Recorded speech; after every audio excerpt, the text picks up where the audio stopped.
प्यारे बच्चों, आप सभी लॉकडाउन के कारण अपने अपने घरों में हैं। ऐसे समय में हम लेकर आए हैं आपके लिए डिजी साथ कार्यक्रम। इसके माध्यम से आप प्रत्येक दिन सोमवार से शुक्रवार तक पूर्वाह्न 10 से 12 तथा अपराह्न 1 से 2 बजे तक अपने अपने कक्षाओं के अनुरूप कार्यक्रम देख सकेंगे। स्कूली शिक्षा एवं साक्षरता विभाग, झारखंड। नमस्ते बच्चों, झारखंड सरकार के डिजी साथ प्रोग्राम में आप सभी का एक बार फिर से स्वागत है। आज के इस वीडियो में हम दूरदर्शन के माध्यम से क्लास 9 और क्लास 11 की पढ़ाई करेंगे। तो चलिए देख लेते हैं कि आज हम क्या पढ़ेंगे। दोस्तों, आज हम क्लास 9 में मैथ्स के चैप्टर बहुपद, जिसे कि पॉलिनोमियल भी कहते हैं, उसके भाग 4 को पढ़ेंगे।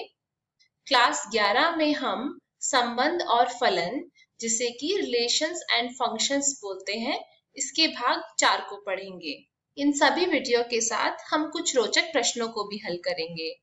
दोस्तों, आप सबसे उम्मीद है कि आपने अपनी कॉपी और कलम अपने साथ रखी होगी, जिसमें आप जरूरी बातों को नोट करेंगे। तो चलिए देख लेते हैं आज का एपिसोड। नमस्कार दोस्तों, आज हम पाठ बहुपद का भाग 4 पढ़ेंगे। हमने हमारी पिछली वीडियो में पढ़ा था शेषफल प्रमेय। आज के इस वीडियो में हम पढ़ेंगे बहुपदों का गुणनखंड। तो चलिए आगे बढ़ते हैं और शुरू करते हैं हम हमारा आज का भाग। बहुपदों का गुणनखंडन शुरू करने से पहले हम जानेंगे गुणनखंड प्रमेय, जो कुछ इस तरह परिभाषित है। यदि px जिसकी घात n, जो कि 1 से अधिक या 1 के बराबर वाला एक बहुपद हो और a कोई वास्तविक संख्या हो, तो x माइनस a px का एक गुणनखंड होता है यदि pa बराबर 0 हो, और pa बराबर 0 होता है यदि x माइनस a px का एक गुणनखंड हो। यानी कि अगर कोई बहुपद px जिसकी घात 1 से अधिक या 1 के बराबर है और a कोई वास्तविक संख्या है, तो pa बराबर अगर 0 हो तो x माइनस a px का एक गुणनखंड होता है, और यदि x माइनस a px का एक गुणनखंड होगा तो pa बराबर 0 होता है। चलिए अब हम गुणनखंड प्रमेय का प्रयोग करके कुछ प्रश्नों का हल करेंगे। यहाँ हमें एक प्रश्न दिया हुआ है जिसमें हमें जांच करना है कि x जमा 2 बहुपदों x की घात 3 जमा 3 गुणे x की घात 2 जमा 5 गुणे x जमा 6 और 2 गुणे x जमा 4 का एक गुणनखंड है या नहीं। इस प्रश्न को हल करने के लिए हम सबसे पहले x जमा 2 के शून्य ज्ञात करेंगे, जो कि मिलेगा हमें x जमा 2 बराबर 0 को हल करने से, जिससे हमें मिल जाएगा x बराबर घटा 2, यानी कि x जमा 2 का शून्य घटा 2 है। मान लेते हैं हम कि हमारा बहुपद px बराबर है x की घात 3 जमा 3 गुणे x की घात 2 जमा 5 गुणे x जमा 6, और हमारा बहुपद fx है 2 गुणे x जमा 4 के। अब हम इस प्रश्न में px बराबर x की घात 3 जमा 3 गुणे x की घात 2 जमा 5x जमा 6 में x के स्थान पर घटा 2 को प्रतिस्थापित करेंगे, जिससे हमें प्राप्त होगा p घटा 2 बराबर घटा 2 की घात 3 जमा 3 गुणे घटा 2 की घात 2 जमा 5 गुणे घटा 2 जमा 6, जिसे हल करने पर हमें मिल जाएगा घटा 8 जमा 3 गुणे 4 जमा घटा 10 जमा 6, जिसे हल करने पर हमें मिलेगा घटा 8 जमा 12 घटा 10 जमा 6, यानी कि 0। और हम गुणनखंड प्रमेय के अनुसार यह कह सकते हैं कि x जमा 2 x की घात 3 जमा 3 गुणे x की घात 2 जमा 5x जमा 6 का एक गुणनखंड है। अब हम हमारे Sx में जहाँ x है वहाँ पर घटा 2 को प्रतिस्थापित करेंगे, जिससे हमें प्राप्त होगा 2 गुणे घटा 2 जमा 4, जिसे हल करने पर हमें मिल जाएगा 0। और यहाँ भी हम गुणनखंड प्रमेय के अनुसार कह सकते हैं कि x जमा 2 2x जमा 4 का एक गुणनखंड है। हमारा अगला प्रश्न है, यदि x घटा a 4 गुणे x की घात 3 जमा 3 गुणे x की घात 2 घटा 4x जमा a का एक गुणनखंड है, तो k का मान ज्ञात कीजिए। हमें यह दिया हुआ है कि x घटा a हमारे बहुपद px बराबर 4 गुणे x की घात 3 जमा 3 गुणे x की घात 2 घटा 4x जमा k का एक गुणनखंड है। यानी कि गुणनखंड प्रमेय से हम यह कह सकते हैं कि pa बराबर 0 होगा।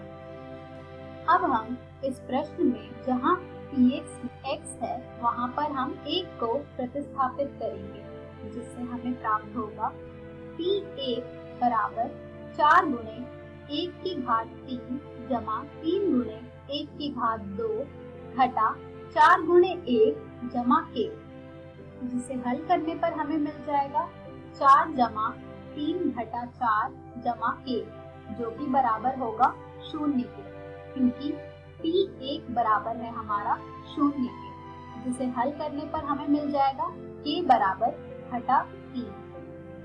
तो इस तरह हमने k का मान ज्ञात कर लिया। अब हम बहुपदों का गुणनखंडन सीखेंगे मध्य पद विभक्त विधि से। मान लीजिए हमने एक बहुपद लिया है 6 गुणे x की घात 2 जमा 17x जमा 5, जहाँ मध्य पद है हमारा 17। अब हमें प्लस 17 को ऐसी दो संख्याओं में बांटना है p और q में। जब हम p और q को जोड़े तो हमें मिले 17, और जब हम p और q को गुणा करें तो हमें मिले 30। आप सोच रहे होंगे कि ये 30 कहाँ से आया? यह 30 हमें हमारे बहुपद के अचर और हमारे पद 6 गुणे x की घात 2 में x की घात 2 का गुणांक को गुणा करके मिला है। अब हम 30 के गुणनखंड युग्म को देखेंगे, जो कि होते हैं 1 गुणे 30 बराबर 30, 2 गुणे 15 बराबर 30, 3 गुणे 10 बराबर 30, 5 गुणे 6 बराबर 30। इन युग्मों में हमें 2 और 15 के युग्म से प्राप्त होगा 17।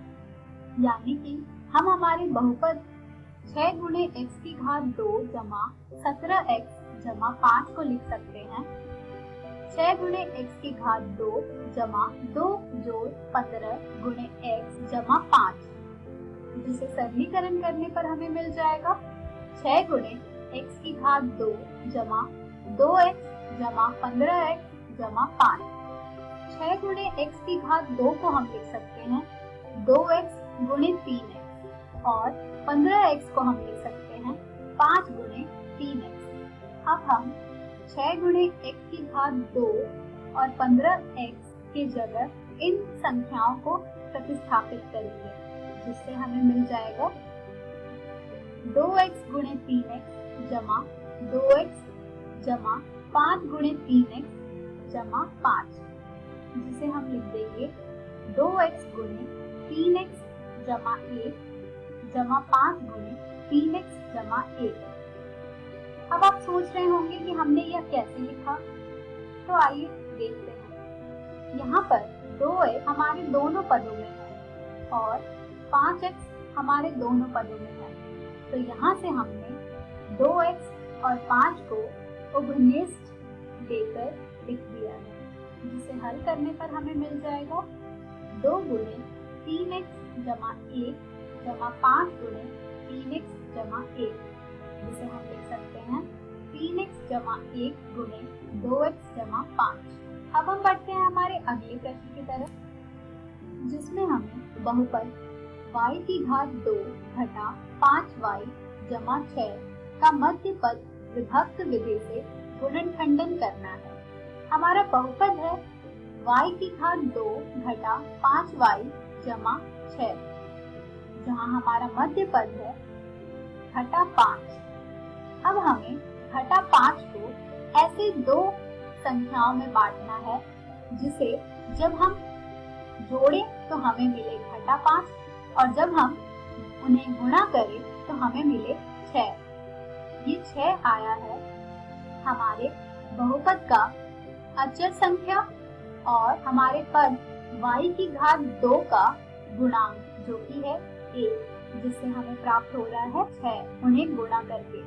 अब हम 6 के गुणनखंड युग्म देखेंगे जो कि है 1 गुणे 6 बराबर 6, 2 गुणे 3 बराबर 6, घटा 2 गुणे घटा 3 बराबर 6, घटा 1 गुणे घटा 6 बराबर 6। यहाँ पर घटा 2 और घटा 3 ऐसे युग्म हैं जिन्हें जोड़कर हमें मिल रहे हैं घटा 5, जिनका प्रयोग करके हम y की घात 2 घटा 5y जमा 6 को लिख सकते हैं y की घात 2 जमा घटा 2 जमा घटा 3 गुणे y जमा 6, जिसे हल करने पर हमें मिल जाएगा y की घात 2 घटा 2y घटा 3y जमा 6, जहाँ y की घात 2 को हम लिख सकते हैं y गुणे y और 6 को हम लिख सकते हैं 2 गुणे 3। अब हम y की घात 2 की जगह पर y गुणे y को प्रतिस्थापित करेंगे और 6 की जगह पे 2 गुणे 3 को प्रतिस्थापित करेंगे, जिससे हमें मिल जाएगा y गुणे y घटा 2y घटा 3y जमा 2 गुणे 3, जिसे हम लिख सकते हैं y गुणे y घटा 2 घटा 3 गुणे y घटा 2, जिसे हम लिख सकते हैं y घटा 2 गुणे y घटा 3। तो इस तरह हमने बहुपद y की घात 2 घटा 5y जमा 6 का मध्य पद विभक्त विधि से गुणनखंडन किया है। आज के इस वीडियो में हमने सीखा बहुपदों का गुणनखंडन। हम हमारी अगली वीडियो में सीखेंगे बीजीय सर्वसमीकाएं। धन्यवाद।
नमस्ते दोस्तों, संबंध एवं फलन के भाग 4 में आपका स्वागत है।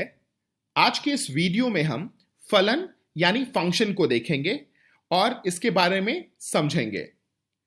फलन को कुछ इस प्रकार परिभाषित किया जाता है जिसमें समुच्चय A से समुच्चय B का संबंध एक फलन कहलाएगा यदि समुच्चय A के प्रत्येक अवयवों समुच्चय B में केवल एक और एक प्रतिबिंब क्रिएट करते हों। मतलब सेट A के हर एलिमेंट का सेट B में एक रिफ्लेक्शन, एक प्रतिबिंब होना चाहिए। अगर ऐसा होता है, सिर्फ एक और एक ही इमेज होना चाहिए। यदि अगर ऐसा होता है तो वो संबंध फलन कहलाएगा। इसको उदाहरण से समझने की कोशिश करते हैं। अगर A सबसेट है, एक कोई एलिमेंट है A सेट का और B कोई एलिमेंट है B सेट का, और यदि A के पैरेलल A का प्रतिबिंब B है, सिर्फ B ही है, तो ऐसे संबंध को हम लोग फलन कह सकते हैं। A समुच्चय के सभी तत्व समुच्चय B के तत्वों से संबंधित हैं और सिर्फ एक तत्व से संबंधित हैं, तो उसको हम फलन बोलेंगे। उदाहरण स्वरूप A B C 3 एलिमेंट है A सेट में और B में X Y Z है अगर, और A का X, B का Y और C का Z, मतलब A B C सभी जो मौजूद हैं, कोई ना कोई उसका एक प्रतिबिंब Q में अवेलेबल है, तो इस तरीके के संबंध को हम लोग फलन कहेंगे। आगे बढ़ते हुए इसको थोड़ा और समझने की कोशिश करते हैं।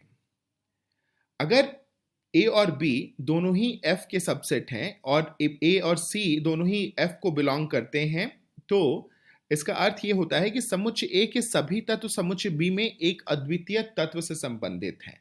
ठीक है, यदि F A से B का एक फलन है तो F जो फंक्शन है वो A B को डायरेक्टली लिंक करता है और इसमें फिर इसको हम लोग फंक्शन कहेंगे, इसको फलन बोलेंगे। ठीक है, फलन की परिभाषा का स्पष्ट तस्वीर देखते हैं। ठीक है, इसमें A B C और X Y Z दो अलग अलग सेट है, हमारे पास समुच्चय हैं। अगर A का X, B का Y और C का Z प्रतिबिंब है तो इस केस में ये फंक्शन कहलाएगा। ऐसा भी हो सकता है कि A का Z हो, B का Y हो, C का X हो। इस केस में भी हर जो सेट A में जो पहले सेट में मौजूद तत्व हैं उसका प्रतिबिंब सिर्फ एक प्रतिबिंब है, तो ये भी फंक्शन कहलाएगा। अब ऐसा भी संभव है कि A का Y, B का X, C का Z हो। इसमें भी हर एक तत्व जो पहले सेट में है उसका प्रतिबिंब मौजूद है, तो ये भी फंक्शन कहला सकता है। और अगर तीसरे की बात करें कि A और B का XY प्रतिबिंब है बट C का प्रतिबिंब कुछ भी नहीं है, इस कंडीशन में ये फंक्शन नहीं कहलाएगा क्योंकि C का कोई प्रतिबिंब मौजूद ही नहीं है। ऐसा संभव है और कि A, B, C का तीनों का X है प्रतिबिंब, तो ये भी एक फंक्शन कहला सकता है क्योंकि A का भी प्रतिबिंब है, B का भी प्रतिबिंब है और C का भी प्रतिबिंब है और तीनों का एक एक है। ठीक है, तो ये समझना जरूरी है कि पहले सेट का कोई एक प्रतिबिंब और सिर्फ एक ही प्रतिबिंब होना चाहिए, ये चलेगा। अगर दो अलग अलग एलिमेंट का भी वो एक प्रतिबिंब है तब भी वो फंक्शन कहलाता है। जैसे A का अगर X है, B का X है और C का X है तो भी वो फंक्शन कहलाएगा, फलन कहलाएगा।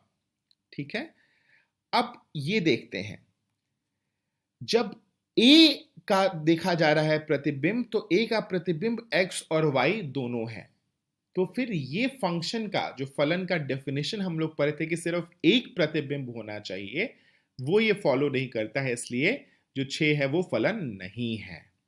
ठीक है, तो अगर आप देखें कि हम लोगों ने पिछले में वीडियो में भी जस्ट पहले वीडियो में चर्चा किया था कि चौथा जो केस है वो फलन नहीं है क्योंकि C खाली है, और यहां पर जो छठा है वो फलन नहीं है क्योंकि A के हैं जो 2 वैल्यू आ रहे हैं, तो 2 प्रतिबिंब है इसलिए फलन नहीं है। तो 1, 2, 3, 5 फलन है लेकिन 4 और 6 फलन नहीं है।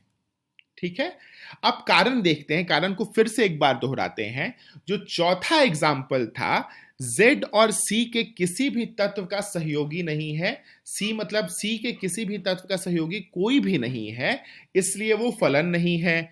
और छठे में एक ए का दो प्रतिबिंब एक्स और वाई से जुड़ा है जो नियम का उल्लंघन करता है, इसलिए वो भी बी में एक अद्वितीय तत्व से नहीं जुड़ा हुआ है जबकि दो से जुड़ा हुआ है, इसलिए वो फंक्शन नहीं है, फलन नहीं है। आशा है आपको ये समझ में आया होगा, क्योंकि ये एक ऐसा प्रश्न है जो हमेशा दोहराया भी जाता है, परीक्षाओं में पूछा भी जाता है।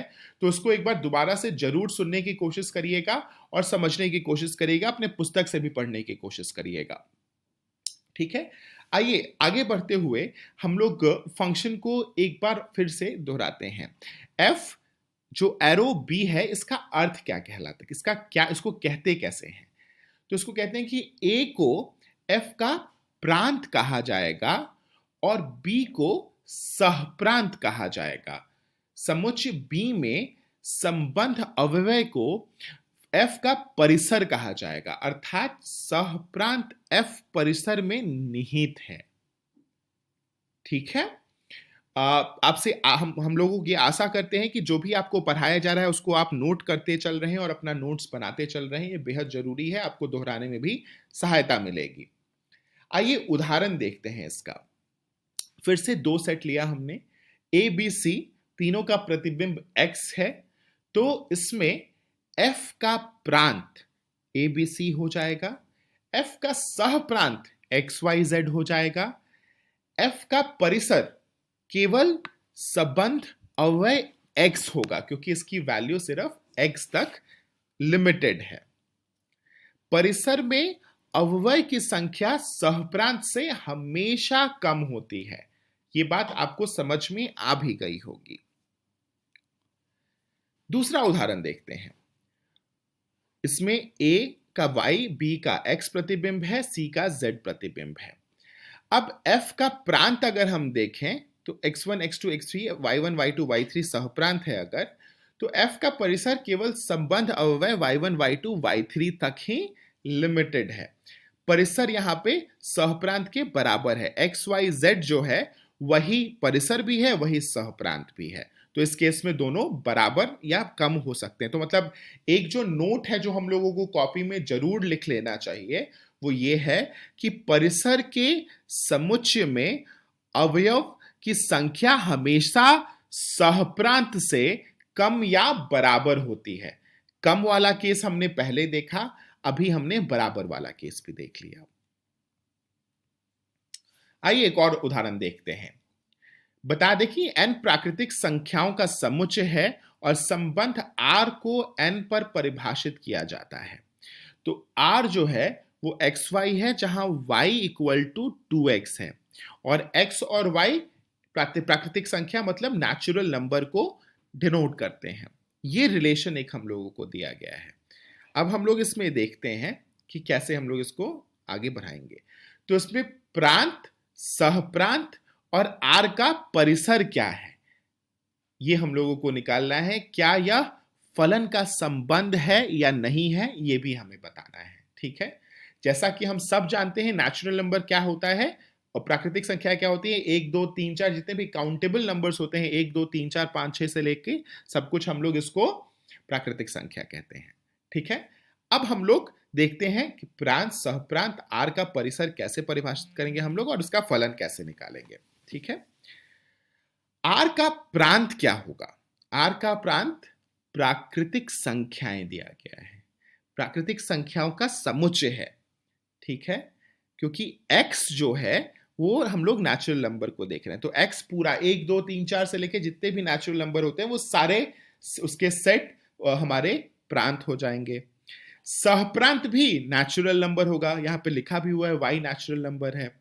और अब देखते हैं कि इसका परिसर क्या होगा। परिसर भी पूरा प्राकृतिक संख्याएं होंगी क्योंकि पूरा डोमेन ये कवर कर रहा है प्राकृतिक संख्याओं का। अब देखते हैं, चूंकि प्रत्येक प्राकृतिक संख्या n में एक और केवल एक ही छवि होती है तो यह एक संबंध है। जैसे 1 डालें तो उसके लिए y 2 आ जाएगा, 2 डालें 4 आ जाएगा, 3 डालें 6 आ जाएगा। तो हर एक x का सिर्फ एक ही प्रतिबिंब दिखेगा हम लोगों को। अगर x का वैल्यू 1 डालेंगे तो y 2 आ जाएगा तो उसका प्रतिबिंब 2 होगा। x को अगर 2 डालें तो 4 होगा तो उसका प्रतिबिंब 4 आ जाएगा। तो हर का एक एक ही प्रतिबिंब आ रहा है। तो इसलिए ये संबंध जो है वो एक फलन भी है, मतलब फंक्शन भी है। आशा ये उदाहरण आपको समझ आया होगा। आइए हम लोग आगे बढ़ते हैं और देखते हैं कि इस वीडियो में हमने क्या सीखा। इस वीडियो में हमने फलन के बारे में सीखा और जाना कि फलन को कैसे परिभाषित करते हैं, क्या फलन होगा, कौन फलन नहीं होगा, और हम कैसे पहचानेंगे कि ये फंक्शन फलन है या नहीं है। ठीक है, आने वाले वीडियो में हम लोग देखते हैं कि क्या देखेंगे। हम लोग आने वाले वीडियो में कुछ फलन के और आलेख देखेंगे। तब तक आशा है कि जो हमने आज पढ़ा है वो आप अपने एनसीईआरटी के बुक से दोबारा उसको रिवाइज करके और उसके सवालों को भी बनाएंगे। धन्यवाद। हेलो दोस्तों, आशा है कि आपको आज का पाठ पढ़ने में बहुत मजा आया होगा। तो चलिए देख लेते हैं कि आज हमने क्या पढ़ा। आज हमने क्लास 9 में मैथ्स के चैप्टर बहुपद की पढ़ाई की और क्लास 11 में हमने संबंध और फलन को पढ़ा। इसी के साथ हमने इन वीडियो पर आधारित कुछ रोचक प्रश्नों को भी बनाया। दोस्तों चलिए देख लेते हैं कि कल हम क्या पढ़ेंगे। कल क्लास 9 में हम साइंस के चैप्टर हमारे आसपास के पदार्थ को पढ़ेंगे और क्लास 11 में हम फिजिक्स के चैप्टर सरल रेखा में गति को पढ़ेंगे। जरूरी सूचना, आज का प्रसारित एपिसोड का पुनः प्रसारण ठीक 3 बजे से इकोवेशन के YouTube चैनल पर होगा। आप YouTube पर DG7 इकोवेशन सर्च करके इस तक पहुंच सकते हैं। धन्यवाद।